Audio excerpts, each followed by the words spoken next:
Hello friends, হোমশেফ Rumpa দাসের কিচেনে আপনাদের সবাইকে স্বাগত। আজ আমি বানাচ্ছি ইডলি।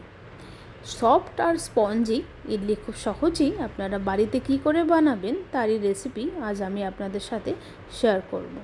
এর আগে আমি ইনস্ট্যান্ট রাবা আর দই দিয়ে ইডলি বানানো শিখিয়েছিলাম। আজকে আমি চাল আর ডাল দিয়ে বানাচ্ছি। চলুন দেখি। এখানটায় আমি 2 কাপ ইডলি রাইস নিয়েছি। আপনারা চাইলে নর্মাল রাইস ইউজ করতে পারেন। সেটাকে ধুয়ে তারপর আমি 4 ঘন্টার জন্য চালটাকে ভিজিয়ে রেখেছিলাম। আর এদিকটায় 1 কাপ আমি এখানটায় বিউলির ডাল নিয়েছি। এটাকে আমি ধুয়ে জল দিয়ে ভিজিয়ে রেখেছিলাম 2 ঘন্টার জন্য। এখানটায় চাইলে আপনারা হাফ টিস্পুন মতো মেথি দানাও ডালের সাথে ভেজাতে পারেন। ডাল আমার ভিজে গেছে, 2 ঘন্টা পর ডাল আমার ভিজে গেছে। এরপর আমি ডালটাকে একটু জল দিয়ে একটা মিহি পেস্ট করে নেব।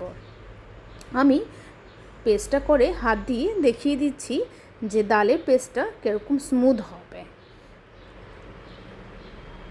এরকম মিহি পেস্ট হবে ডালের। আর এদিকটায় আমি 4 ঘন্টা পর চালটাকেও আমি এটাকে মিহি পেস্ট করে নেব, বাট এটা মিহি হবে না। আমি সেটা দেখাচ্ছি যে চালের পেস্টটা কীরকম হয়, একটু দানাদার থাকবে। এটা কিন্তু মিহি পেস্ট হবে না। বাস আমার ডাল আর চালটা পেস্ট করা হয়ে গেছে। এরপর আমি এটাকে হাত দিয়ে একভাবে 10 থেকে 15 মিনিটের জন্য ভালো করে ফেটিয়ে নেব। ফেটানো হয়ে গেলে এটাকে আমি ঢেকে 10 থেকে 12 ঘন্টার জন্য ফার্মেন্টেশনের জন্য রেখে দেব। এখন যেহেতু ঠান্ডার সময়, তাই জন্য আমি 10 থেকে 15 মিনিট লেগেছে আমার ফার্মেন্টেশনের জন্য। দেখুন আমার যা ব্যাটার সেটা ফুলে ডাবল হয়ে গেছে। এরপর আমি দেখিয়ে দিচ্ছি, দেখুন কীরকম জালি জালি হয়েছে আমার ব্যাটারটা। এখান থেকে যতটুকু আমার ইডলি বানাবো ততটুকু ব্যাটার আমি বার করে নুন দিয়ে আর জল দিয়ে আবার এটাকে একটু মিক্সড করে নিচ্ছি। ওভার মিক্সড করবেন না। আর বাকি যে ব্যাটারটা যেটা আমি ফ্রিজে রেখে দিয়েছি, এরপর আমি মোল্ডে দিয়ে ওগুলোকে স্টিম করে নেব। যেই কোয়ান্টিটিতে আমি ব্যাটার বানিয়েছিলাম আমার 4 থেকে 5 দিনের জন্য হয়ে গিয়েছিল। এবার আমি এটাকে 10 মিনিট স্টিম দিচ্ছি। বাট আমার ইডলি 10 মিনিট পর বাস রেডি হয়ে যাবে।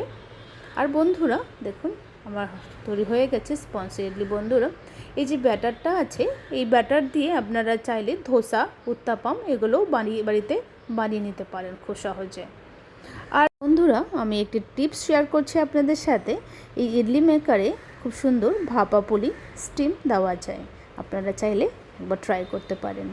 আর আমার ভিডিও যদি ভালো লেগে থাকে তাহলে ভিডিওতে একটি লাইক করে দেবেন আর আমার চ্যানেলটিকে সাবস্ক্রাইব করে দেবেন। বাই, চলে আসবো নতুন এক রেসিপি নিয়ে। ভালো থাকবেন।